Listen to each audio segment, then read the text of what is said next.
Retro Rob plays everything. Hey there, real gamers, Retro Rob here, and it's eBay auction time again, where I talk about my eBay auctions. No, it's eBay auction time where he talks about his socks. Let's start up with last episode. There's two items from last episode that have not gone up yet. The first one is the Atari 2600 Junior. That has not gone up yet. Apologies. It will be going up in the near future. I'm still sorting out the parts for that. I've got a huge box of parts I gotta dig through to find everything for it. Then I have to test it before I put it up, because I don't like to sell not working stuff.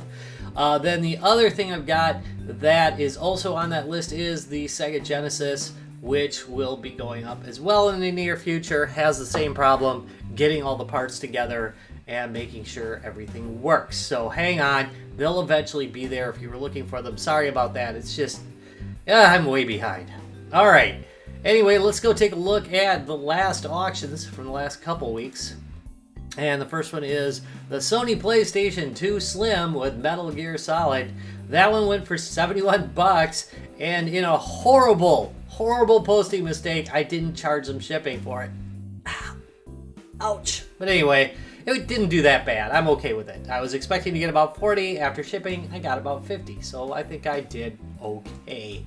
PS2s just don't sell much, to be honest. I mean, they sell easy, but you don't get a lot for them. Next thing we got is a big surprise. Monster Rancher 2 for the PS1, just the game, did 31 bucks plus shipping. So it did way better than expected. I think I picked it up for about 15 or 20 bucks. So pretty good there. Really happy about that one.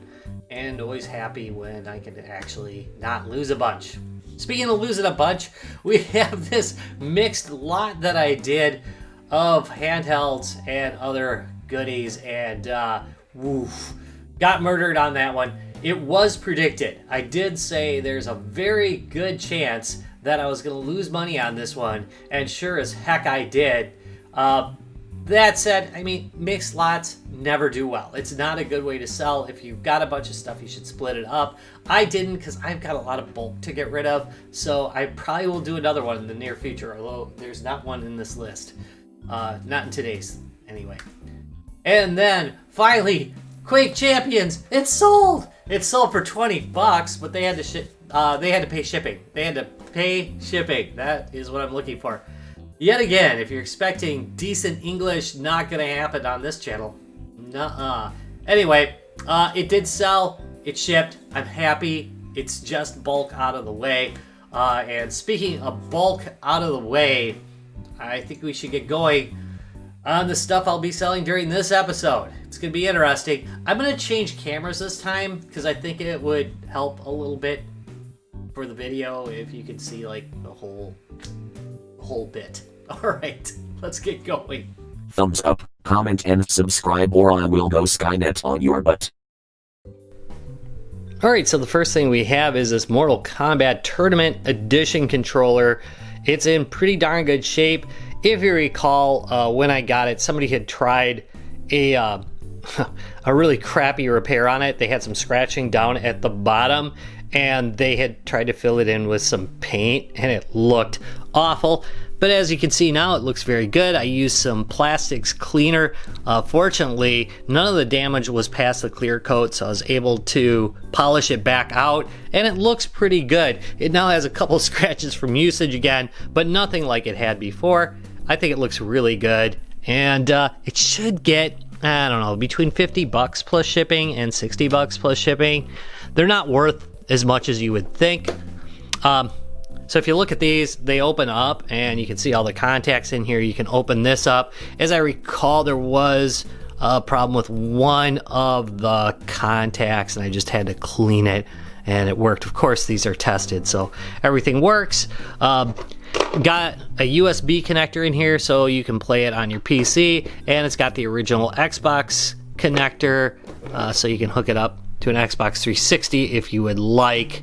I'm gonna have to put a new head in there though. I'll have to grab a head for it, which I think I actually have in storage, so I'll pull that out. This one's expected to go up pretty quickly. One other interesting feature about it, other than that awesome gold MK thing, is on the bottom. I'm gonna have to clean that, whoo, before it goes. But it also has this nice velvety smooth pad on the bottom so that you can put it on your lap and play it, which I think is really nice. Gonna have to vacuum that though. All right, let's go on. Next, we have a couple of mini arcades. I have been basically phasing out all mini arcades other than the multi-arcade players, which are a little bit more robust than these, and then the tiny arcades, which I think are just adorable. So these two are gonna go. I got Fix-It Felix Jr. and Mappy, both play fine, no issues with them, and they're pretty darn clean. I'm gonna sell them as a lot just because it's easier for me to package them up together and get rid of them. And they tend to sell okay. Like I said, I'll probably get like 30 bucks for the two of them, plus shipping. Next, we have the GB Boy Color, or Color, if you're here in the States, because we would pronounce that Color, because we're weird. Anyway, Game Boy Color, it's in the box. GB Boy, sorry, Color. It, of course, is not a real Game Boy, and it doesn't get a lot of play from me anymore, largely because of the fact that I do have a modded Game Boy Color. It includes the device in blue, and it works just fine. And when I do pictures, I'll probably show it running. And then it also includes the manual in here, or what passes for a manual. There we go. Next, we have the Pocket Chip. If you're interested in more information on this, I do have a video on it on my channel. The Pocket Chip is a little handheld Linux device. It's pretty cool. It was a big deal in its day because it was one of the first super inexpensive SoC solutions for just doing Linux. And it's pretty interesting in its appearance. There it is. It's got this weird membrane keyboard. You can hold it up with a pencil. You can put a pencil down here and it will act as a stand, so you don't need anything else. I used to use it for some Wi-Fi hacking that I used to do at my work, because it can run pretty much anything that you can compile on it. That said, due to its speed, it's really kind of fallen out of use with me, and I don't really need to have these things around. For the record, this one actually does come with the cable as well, and the original box. I'm expecting, I had to throw this in too, I usually try to tell you, I expect to get between 20 and 30 bucks for this. Next, we've got an item that actually rated pretty well on this channel, the RK2020, which is an emulation handheld that can run up to and including Dreamcast games. Many Dreamcast games, not all of them, of course, and not always so perfectly, but it is quite a powerful machine. I considered keeping this in my collection, but after some thought, I'm just not going to use it. The RG350 and the 280 pretty much get all my attention as far as emulation handhelds go, and I just don't have time for taking on another one. So this guy is going to go up for sale. I have no idea how much these things are worth, to be honest, so I'll have to go look it up. This one is missing part of the packaging. I accidentally threw it away. So what I'll do is I'm gonna make a little bit better bottom piece for it so it can store the charging cable and such, and then I will put this one up. This one's expected to be up pretty soon. I think it'll go pretty quickly. Next, we have this brand new Apple mouse. I hate these mice. They're just annoyingly designed. Never did use this. This came with my Mac that I bought a couple months back, and it's just not something I'm gonna ever use. So I'm gonna get rid of it. One of the weird things is it charges from the bottom, so like while you're charging, it's out of business. But it is original and new, so it's expected to get about 40 to 50 bucks. I think so.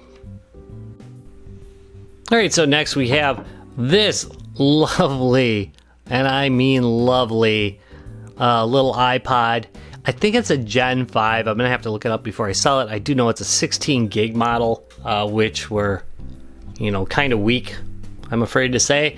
but they're fairly popular and tend to sell for $60 on eBay. I'm sorry, I think it's 50 plus shipping on eBay. This one's actually pretty darn clean. It looks nice.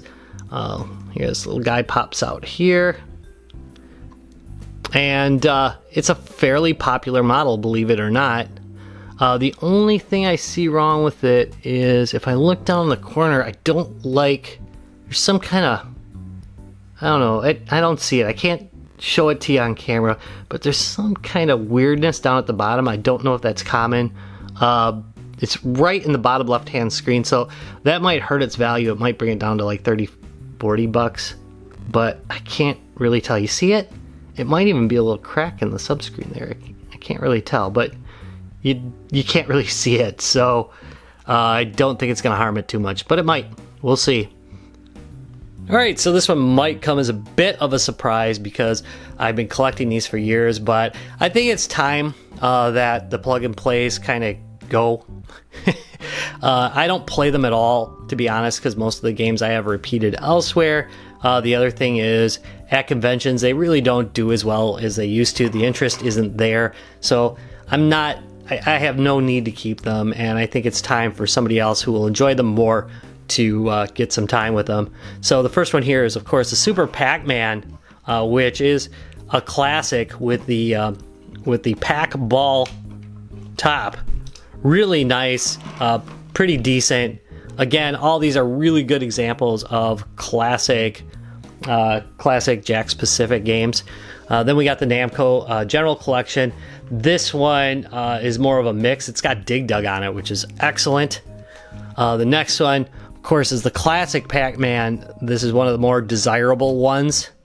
I have no idea what these are worth, but this is when they were really going gonzo with the construction.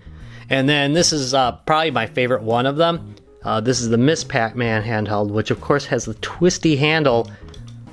That's right, twisty handle for racing when you're playing pole position. This is a really cool one, and again, one of my favorites of the collection. Again, all of these are gonna go. I'm done collecting for this kind of thing, and I really want to get things cleared out. I have no idea what these are worth, and I'm gonna sell them in batches of 4 like this. The other ones will be coming up probably in the next video, because this is about all I can handle for the next month or so. I want to thank you very much for watching. If there's anything you're interested in, let me know in the comments down below. I'll try and warn you when they come up on auction. Thanks.